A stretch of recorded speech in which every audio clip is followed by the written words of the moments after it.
My name is Tanya Titus. I'm the National Outreach and Education Director for Modus Theater, where we create original theater to facilitate dialogue on critical issues of our time.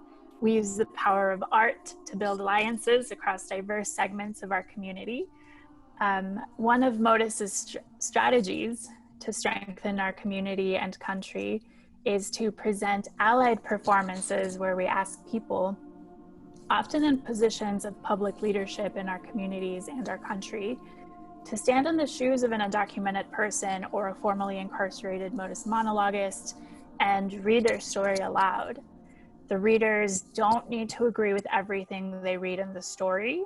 They just need to be willing to suspend judgment, model courageous empathy, and see the world for a moment through someone else's eyes.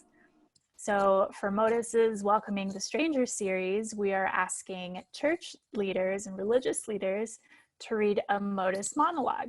And today we are incredibly honored to have Reverend Pedro Silva of United Church of Christ Boulder step into the shoes of Alejandro Fuentes Mena, an undocumented monologuist from our Undocu America series. So just to get us started, welcome Reverend Silva and Alejandro Fuentes Mena. Would you both introduce yourself, saying a few words about who you are? My name is Alejandro Fuentes Mena, Alejandro Antonio Fuentes Mena, actually. I was born in Valparaiso, Chile, raised in San Diego, California, and I've been an educator for the last 7 years. I am stepping away from the classroom currently because I'm hoping to get my master's in educational leadership so that I could come back to Denver and establish an arts integrated based school up here in the far Northeast, which has been the community that I've taught in the last 7 years, and the community in which me and my fiance Tanya, who is the awesome moderator, have been living in for the past year and a quarter or so. Yes, and I am Pedro Silva from First Congregational Church of Boulder, United Church of Christ, and I am a father, I'm a husband, I'm a minister.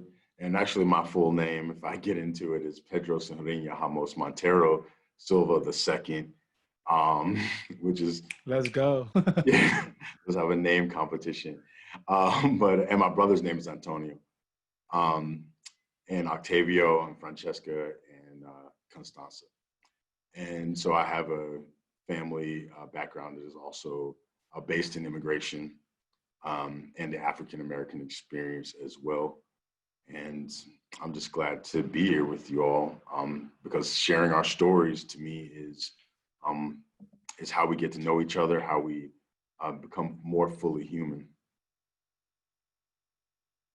Thank you both. Reverend Silva, before we begin, would you offer a prayer to open our hearts and minds to hold the intention of our time together? Okay.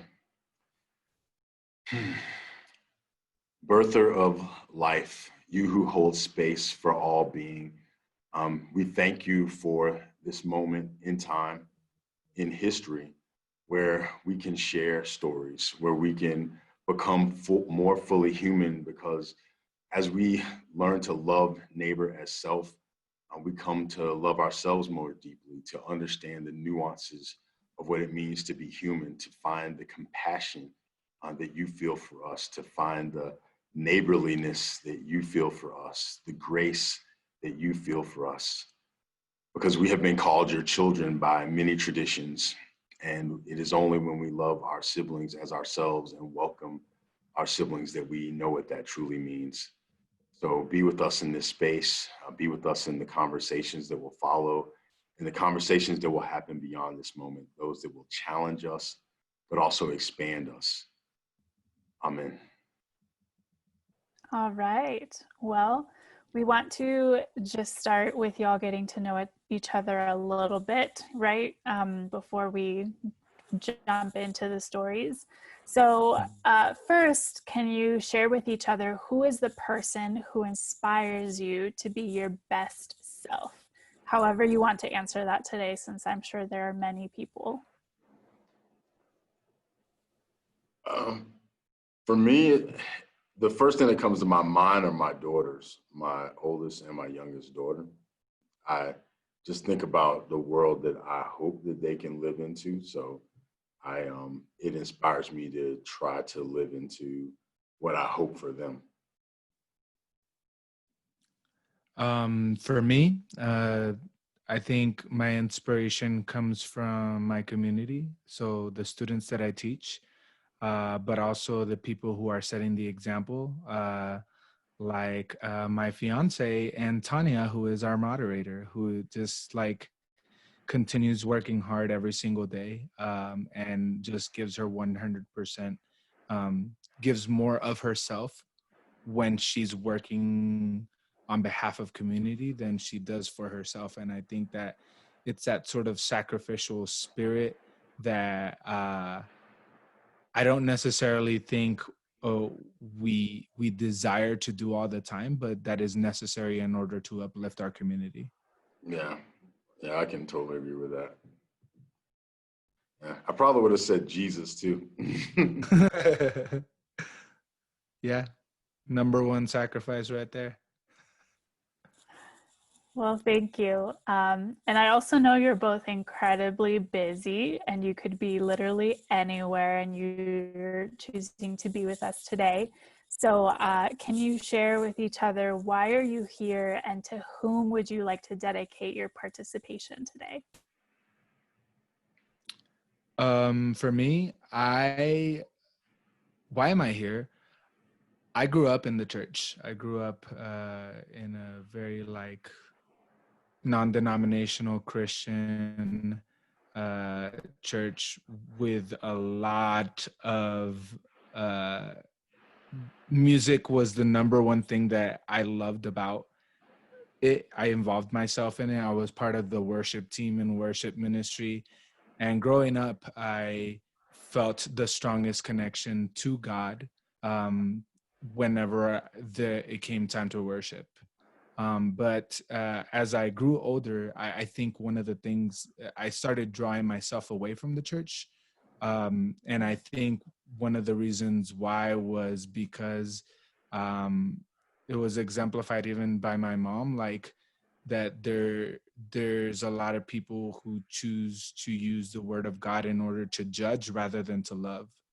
And that went completely against who I thought God was. And the fact that there are so many individuals who continue to do that even to this day. Like there's so many individuals who say they are God-loving, God-fearing individuals, but then will turn around and say that people like me that are undocumented don't belong in this country and that we should be basically thrown away.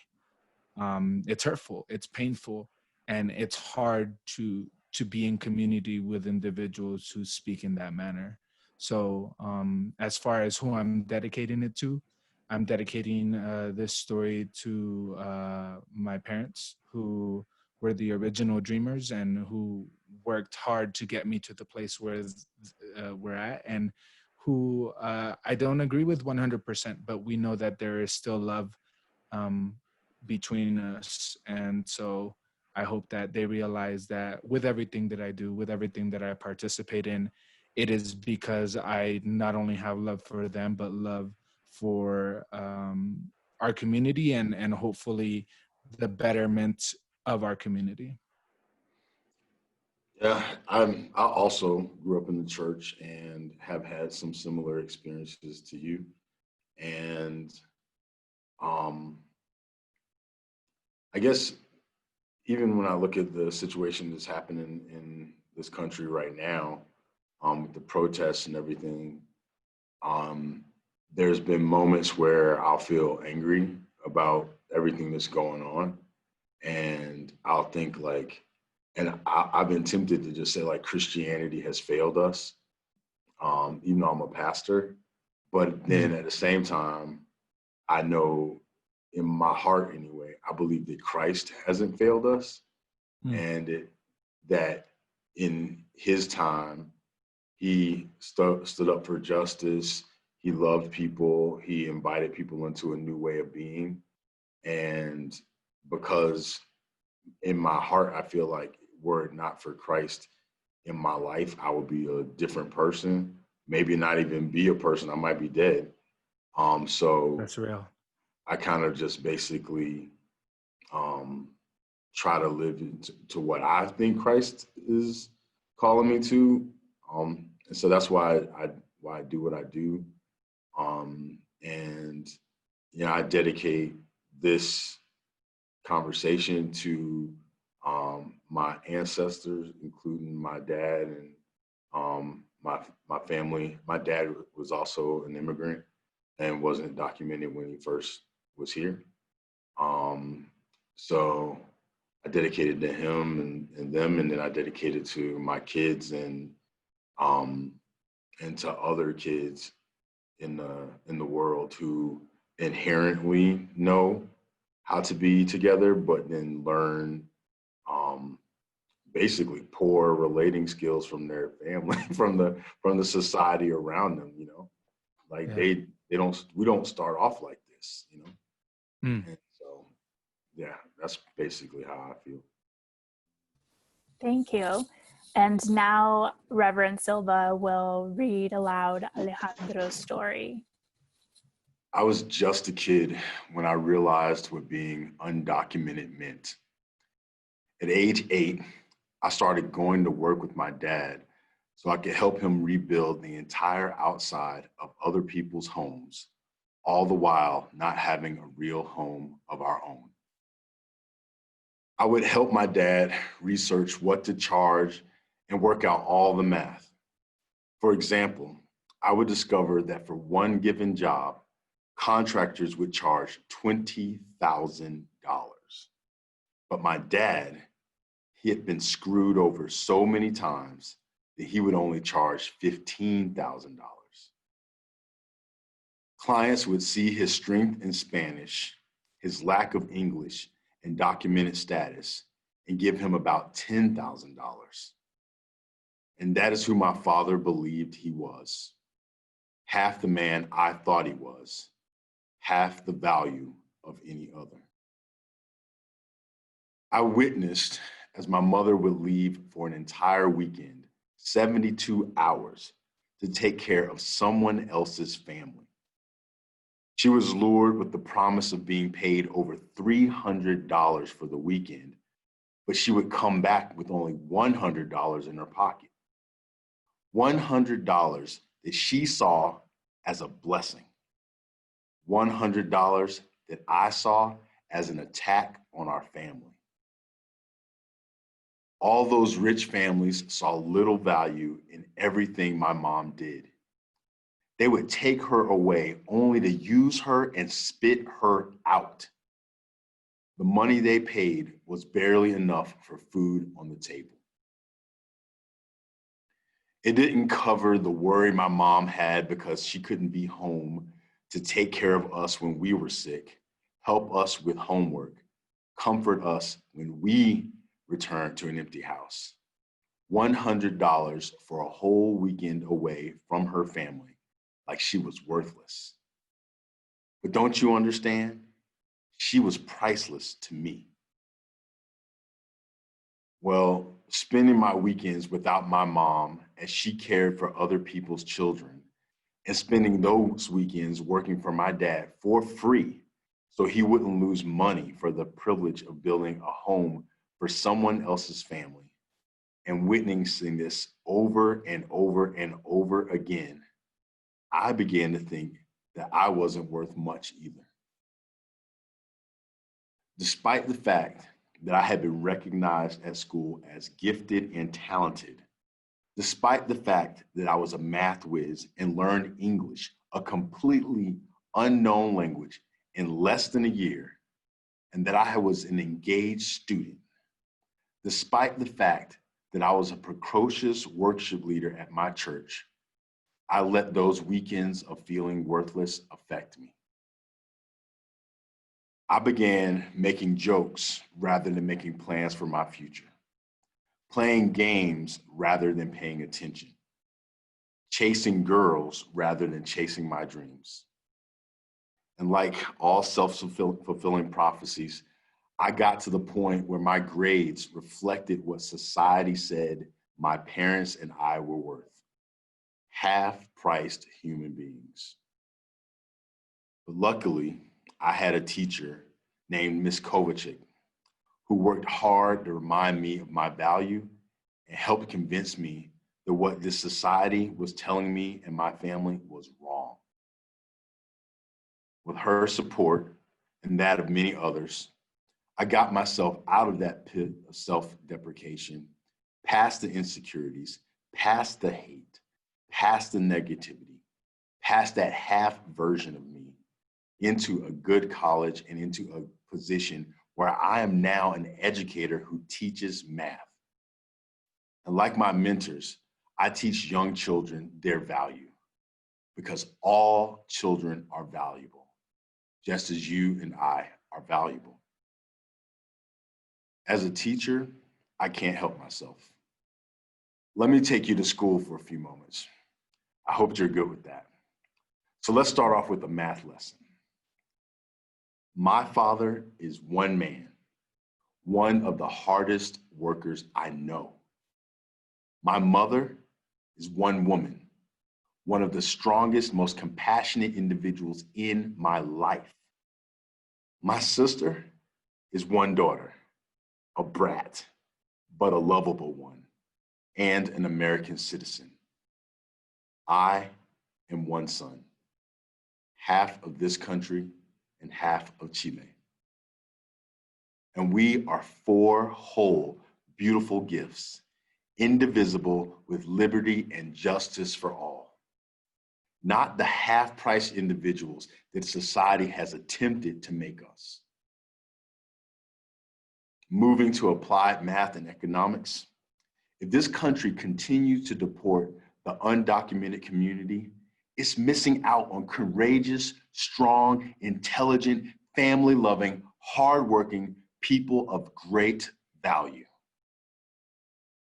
And that is not only our loss, it is your loss to miss out on us. Not to mention the billions in taxes we bring in every year, which is billions more than large corporations are paying. Lastly, moving beyond math to ethics, paying an undocumented person half the value for their life's work, extracting all you can to build your homes and take care of your families, and then deporting them as if they had not brought value, is not just mathematically flawed, it is also an American math story problem gone wrong. It is criminal to treat us as subservient and less than desirable. I am living in this country undocumented, teaching your children, supporting them, engaging their minds in math and in their dreams. I'm 100% here and 100% committed to this country in which I was raised. This country that constantly seeks to spit me out. Lose me and you lose my value. Not just the money I pay in taxes and the money I pay into Social Security that I will never benefit from, but you lose my ability to inspire, connect, and engage. You lose my ability to bring an impact, and you lose the knowledge I bring to my students who are your children. This country would be foolish to lose me. Deport me. Deport me. But in the end, it's your loss. Thank you, Reverend. That was beautiful. We will actually start by hearing from Reverend Silva. What most impacted you about reading Alejandro's story? Well, when I read different stories before deciding to read Alejandro's story for others to witness, it was how much it was like my own story. Um, my mom had a business and people would not pay her, and they would let her do so much work. And it was just very difficult growing up and my mom trying to create a different life for us and just watching that. I also was in a gifted and talented program, and I used to leave to go to the gifted and talented schools, a different school. And when I would go, the white kids and the Asian kids, which were the most kids there, just at the by virtue of the school, and they would say I came from the dumb school, um, and I quit because I couldn't be there anymore, and it just hurt too much. And so, listening to Alejandro's story was like reading my own in a lot of ways. So that's why it got emotional because I just could feel it, you know, and I experienced a lot of it, and I know what it's like. My siblings learned English really rapidly because um, they had to learn English and go through all the challenges of that living in Mississippi, and yeah, just tough. So it just is in my heart. Thank you. Alejandro, what most impacted you about having Pedro read your story aloud?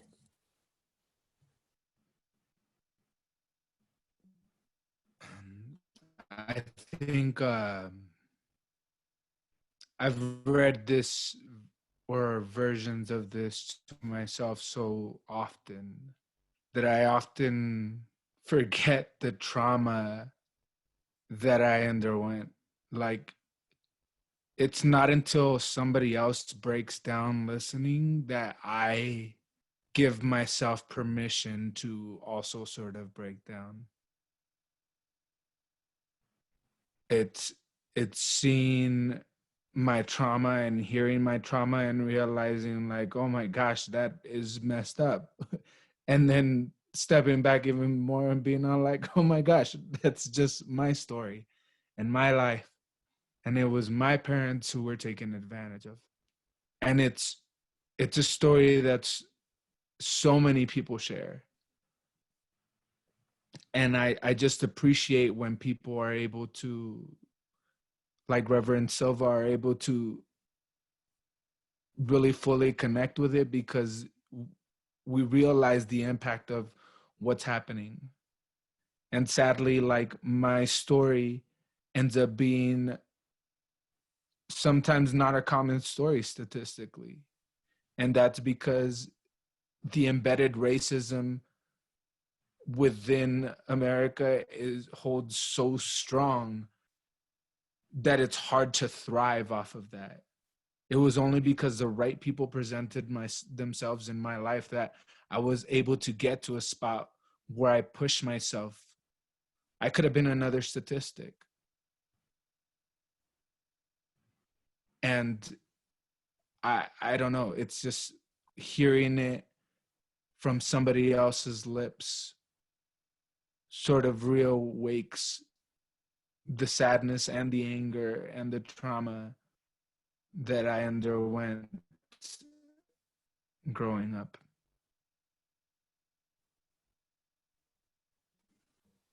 Thank you for your reflections. Modus always strives to partner with musicians to offer their own response to the story read. We will have an opportunity now to hear a musical response to Alejandro's story from the gospel a cappella group Spirit of Grace, who chose to sing the chorus from a Flowbot song entitled Quarantine. And they are responding to the central issue of justice that some of you addressed in your comments. What do we want? Justice. When do we want it? Now. What do we want? Justice. When do we want it? Now.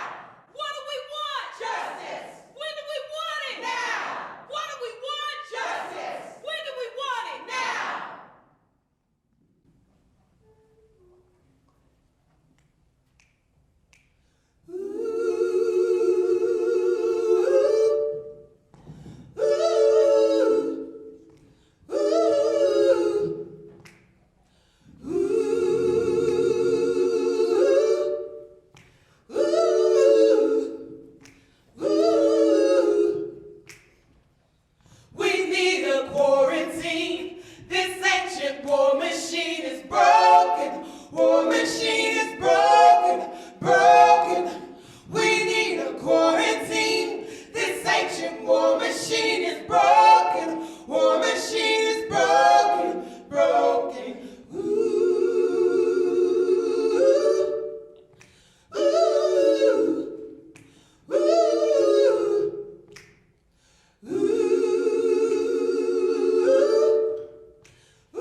ancient war machine is broken. War machine is broken, broken. We need a quarantine. This ancient war machine is broken. War machine is broken, broken. Ooh, ooh, ooh.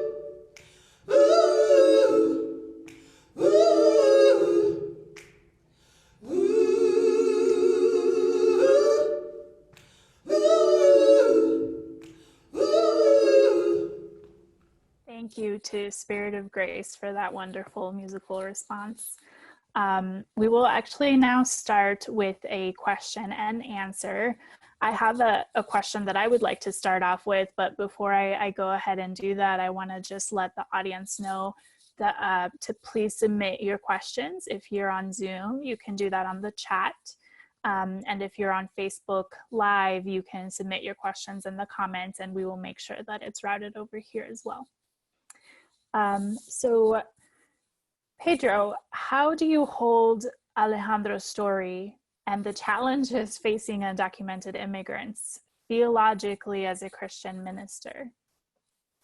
Well, from my perspective, I typically go to Acts 17, which talks about the unknown God. And when Paul talks about the unknown God, he starts off by saying, God who made the world and everything in it,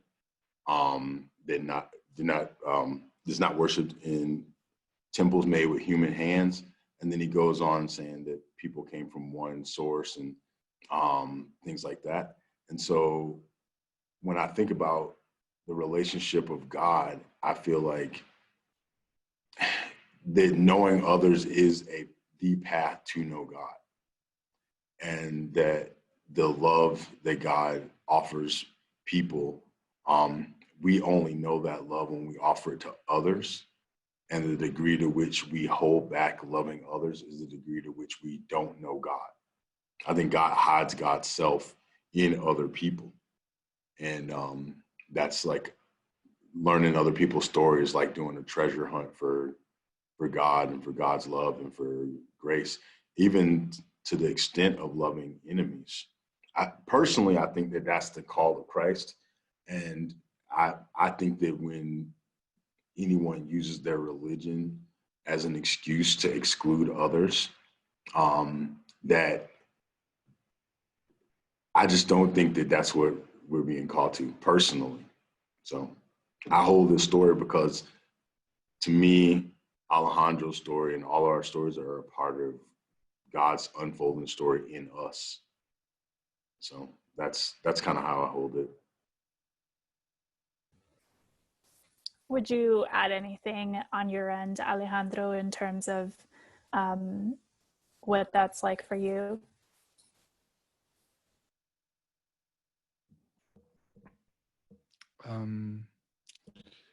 Yeah. I mean, personally living through it, I just end up realizing that the liberation of one set of people who is oppressed is so closely tied to the liberation of other individuals. And within the Christian community, I think that, as I alluded to earlier, we need to be pushing to show more love than judgment, and showing our faith through works and actions rather than just through this idea of like, what is it that prayer is all about. I think God puts you on this earth so that you yourself can have an impact. And yeah, I just hope that upon hearing these narratives, because my narrative is not uncommon, people are pushed towards that. People are pushed towards finding peace and love and like humanity for all individuals, despite what their background might be.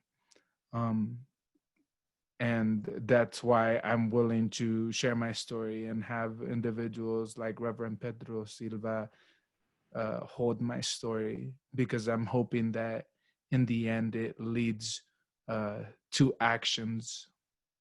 And I hope that of the individuals who are deciding to be part of this Zoom or be part of this Facebook Live, that it pushes you to more than just feeling sorry for our narratives, but like action, whether that be political or through the simple gestures of what you can do in order to support your undocumented community. That's actually very interrelated to a question that came up in the chat, which is, how would you like to see this national conversation develop in the near and long term? And I think, Alejandro, you can also tag along onto that question, how you're working to become documented. So again, that initial question was, how would you like to see this national conversation develop in the near and long term? And that's a question for both of you. I mean, what comes to mind immediately, well, I want to first address the, like, is there a way for me to become documented? No, not the way that policy is currently set out. And I mean, in the short term, the Supreme Court is supposed to be making a decision about whether or not DACA is going to happen. DACA is going to continue in by the end of this month. And considering that within the Supreme Court, we have a majority conservative base, the likelihood of us continuing on with our documented protective status is not high. It would probably mean that we would end up becoming undocumented again. And that's why I would want to push in the short term and long term for more of a pathway that is permanent for not only people like myself who were brought here as children, but for our parents who made the sacrifice to come to this country for the betterment of themselves and the children who they love so much.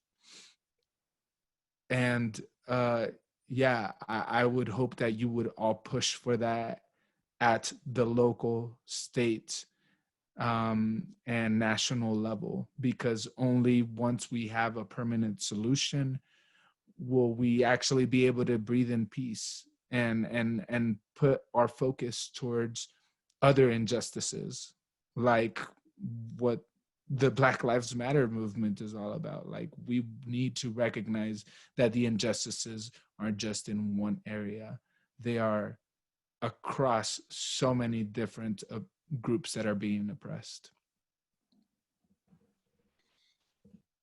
Yeah, in terms of where I would like to see the national conversation go, I think there's a lot of times where I hear people say that they're patriots, and they think, I don't want to discount their personal sense of patriotism, but I can say that when I hear the way some people use patriotism, I completely disagree that the way that they show up is patriotic to anything that the United States says that it stands for. Because first of all, I served for 8 years. And I served because I believed in the possibilities of America and the experiment of America. And some people may say, well, if you don't feel this way now, then why don't you get out of the country or something like that? But like any one of my ancestors might say, or some of the people who hear that now, because people a lot of times tell us to get out. I feel like we have every right to be here. And if this country is going to live into the meaning of its creed, as Dr. King said, then, and to be the city on the hill and the Christian nation. I'm not saying it is a Christian nation. I'm saying that America says it's a Christian nation. It's not. I mean, I'm not trying to be a jerk or anything, and this isn't scripted, so I'm just sounding like Pedro. It's not. This is not the way that we have the opportunity to be a Christian nation. We have the opportunity to be a nation where we look at the spirit of a person and the gift of a person to embody the values that we say we uphold, to love our neighbors as ourselves, because the neighbors are here, you know? And according to the way that I walk with this faith, I'm not saying I have it all down, I don't, but I do remember that Jesus said, you know, if you love those who love you or you love your own, okay, what whoop-de-doo. I'm translating. Whoop-de-doo if you say you love the people that love you are the easy ones. You know, the challenge is to welcome in the stranger, you know, and to see that stranger is revealing a part of you to you. And this nation has the opportunity to do that. So to me, the conversation is how can we be the people that we say we are? Because not even as being a black person, but being a black person and having family that's immigrants as well is tough enough managing this. But the real pain in my heart, the thing that makes me cry, the thing that keeps me up at night is the way that we, speaking from my perspective as a Christian, is the way that we use Christ as a weapon, and we defile Christ daily and nightly, and I can barely stand it. I can barely stand it. So to me, I would think to just have an honest conversation, and if a person wants to have an honest conversation and say, hey, you know what, actually, we just say we're a Christian nation or whatever, again, because that's what America says that they are. I honor all faiths, all traditions, because I think that that's love, part of love. But the conversation is like, how can we get real? How can we be honest? How can we live into it? Because people like Alejandro, I sometimes think about people who are dying from diseases and things like that, and they don't know that somewhere in there, there's maybe a person that you call undocumented, and you're dying from cancer or something, and you're like, oh, I wish somebody would find the cure, and you kick the cure out of the country. You know what I mean?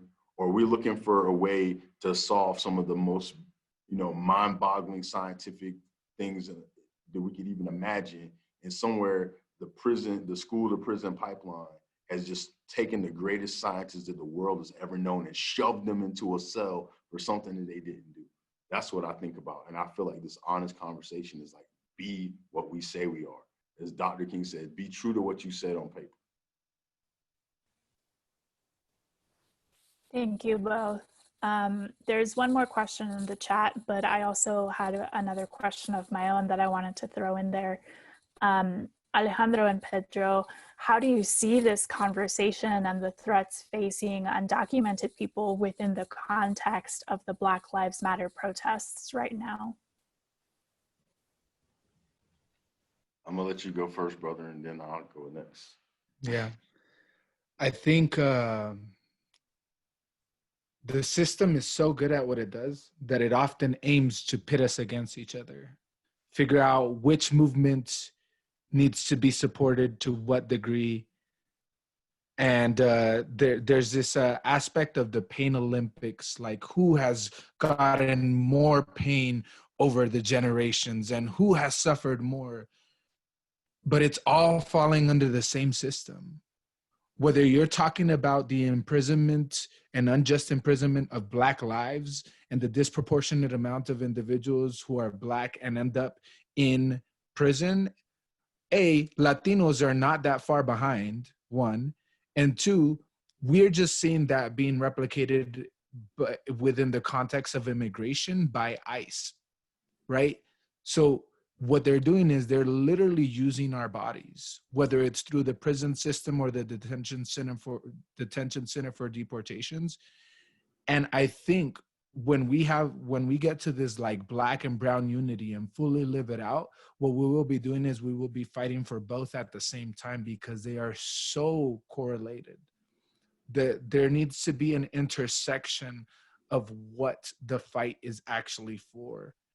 And I think in whether it's in the long term or the short term, as soon as we as communities like come and are fighting for both at the same time, like a, a, a double-edged spear. I don't know how to refer to it, but realizing that it all falls under the system of individuals who are trying to privatize and take ownership of our bodies, then we can make it so that we can actually fight for it. And there are so many injustices that happen that are due to capitalism, right? Like somebody just typed into the chat, like the ecological injustices. Yes, that is all due. And it's actually race-based too. Like the fact that most of the ecological injustice happens in low-income communities.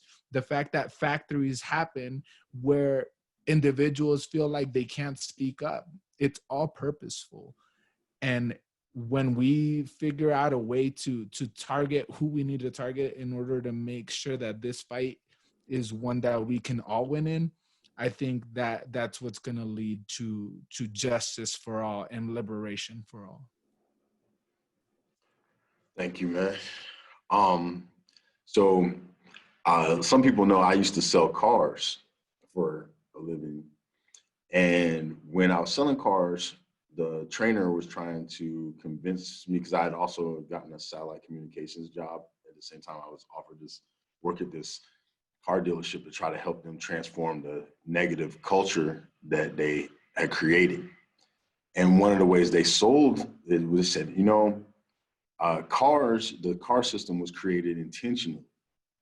And I was like listening, and they said, you know, that we created the idea of suburbs and things like that so that people would drive certain distances and then drive back into the city for work and drive out. And they said it's like a heart pumping blood in and out.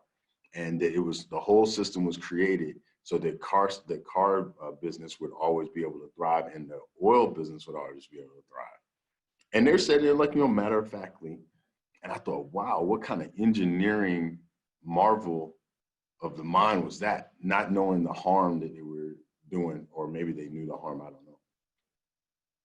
And when I heard you talking about how it's intentional, the system is built this way, it reminded me of that. And even when you talked about the pain Olympics, I call it the oppression Olympics. And it's like we do get pitted against each other about who suffered more. And then I found lately that rather than try to build each other up and try to create a society where everyone feels fair and equal, I mean, all people, black, brown, white, green, doesn't matter, all people, to feel like there's some kind of fair system. Instead, I find that some people choose to try to establish their own sense of oppression, like a new oppression, like certain segments of certain white people try to be like they're more oppressed now. And so, because they want to win the oppression Olympics.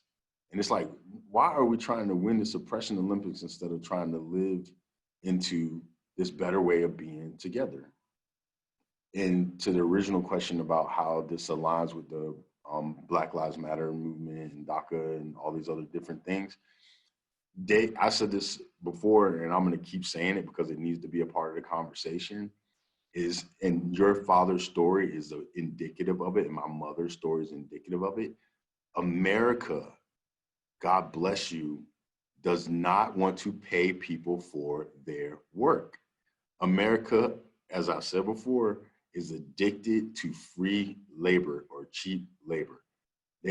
America has always been like, how can I pay people as little as possible and get the most amount of work out of them? And whatever I had to do for that, I will justify it. If that means creating such a thing as racism and making one group be worse because of the color of their skin, so we can make them animals and beasts of burden so that they can work for free and we can demand the most work from them, then that's what we'll do. When that became untenable, then okay, well, you know what we're gonna do?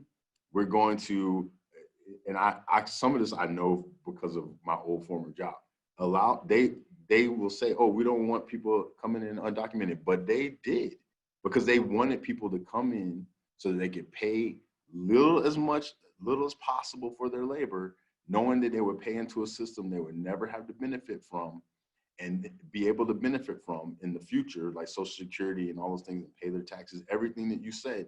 And then when we get that from them, we can deport them, get rid of them, and we still have the revenue inside of our system to finance our retirement, do all these things.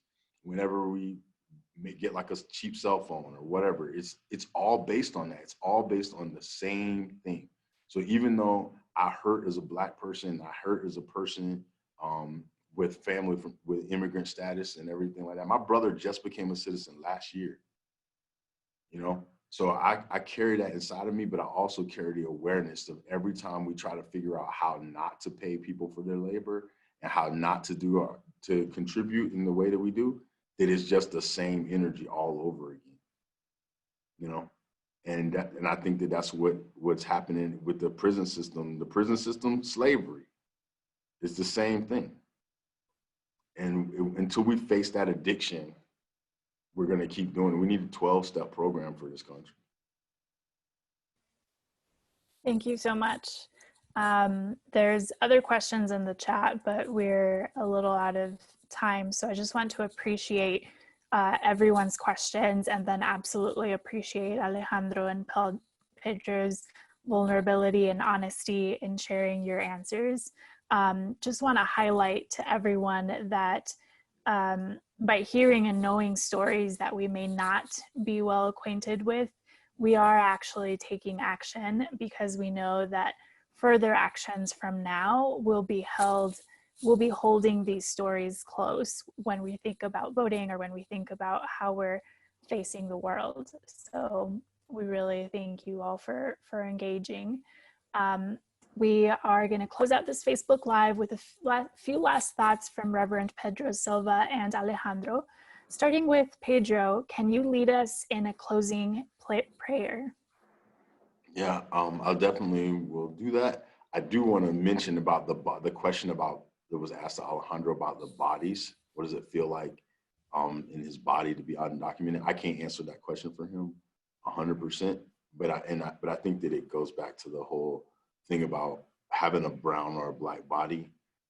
To me, it feels like it's like having a target on you everywhere you go, and you know that any day or any moment is going to be your last moment, whether you're going to get deported and taken by ICE, or whether somebody's going to just decide to shoot you or to say you did something you didn't do, or whatever the case may be. And I'm just saying this because I feel like we're in a time where people need to hear it. If I go to the grocery store, I, in my mind, tell myself, if this is the last time I see my family, ... And then I go to the grocery store. If I go to work, if it's the last time, then I had to live with that, because if I didn't, then I wouldn't be able to live at all. So, and I'm not the only one that feels that way. So I don't know if you want to say anything, Alejandro, but I'll pray otherwise. Yeah, I actually also was intrigued by that question, because what it feels like and what it's felt like for the entirety of my life is that I am undocumented. And for the entirety of my life, I took that as part of my identity. And it wasn't until recently, literally maybe like less than a week ago, that somebody gave me a different perspective. And they said, you are not undocumented. That is something that was prescribed to you. That is a situation that you fell upon. That is something you were born into, but you are not undocumented. What you are is a warrior. And so what did it feel like up until I made this realization for myself? It felt like I was limiting myself, and that I was always trying to fight against some unknown force to prove my worth. It feels like the rejection of yourself, because you fear that too much of yourself is going to make other people want to reject you, because this country does it already, you know? And I'm sure that a lot of people, whether they are Black or Asian because of the COVID, or native to this land, like indigenous, they feel the same way, because what this country is really good at is drawing a line and saying who's in and who's out. And so I want to be, and the reason why I share the story the way that I do is because I want to come out of it despite what this country's telling me.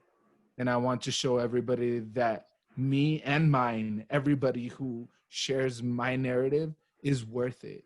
And all you have to do is open your arms and welcome us as strangers because we are 100% worth it.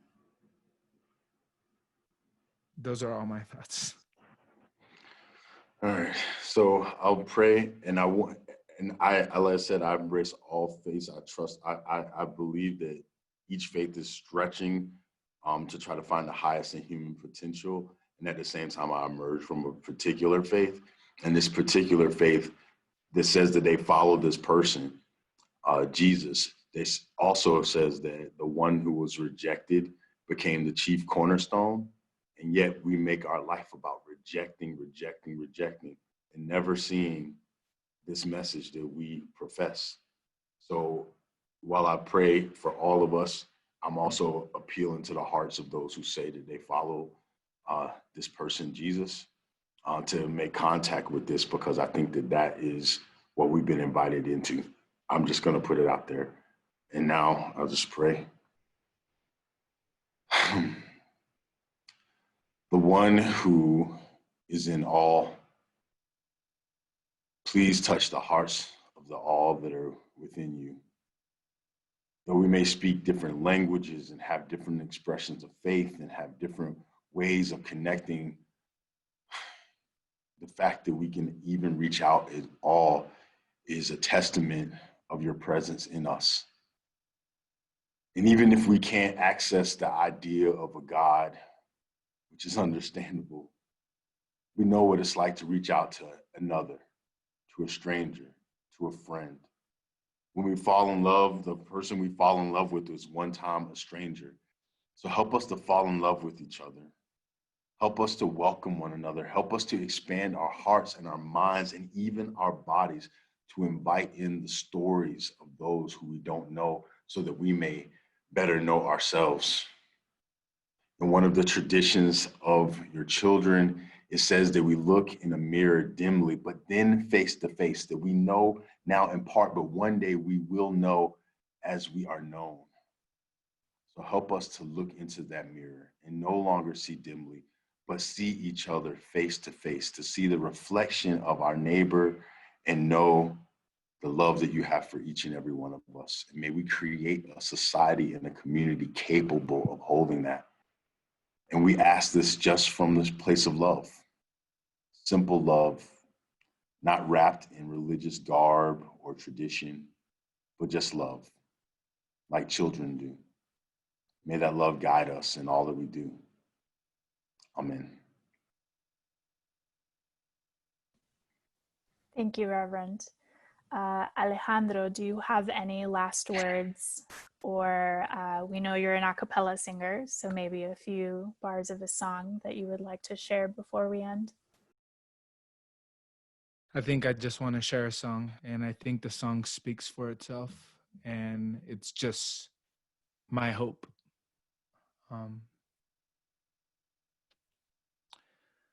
I was born by the river in a little tent. Oh, and just like the river, I've been running ever since. It's been a long time coming, but I know a change gonna come. Oh, yes, it will. That's what I'm hoping for, a real change. Thank you. Thank you all, actually. For our Facebook Live viewers, we are now signing off, and we're going to add a few links, including a survey, donation link, and more information on our Shoebox Stories Undocumented America series podcasts, where prominent Americans like actor John Lithgow, police chief Art Acevedo, feminist icon Gloria Steinem, and others read the stories of our Modus Undocumented monologists. On one podcast episode, you will actually hear humanitarian chef Jose Andres read Alejandro's story. And for those of you registered on Zoom, you will get this information in an email, as well as a link to this presentation to share with others.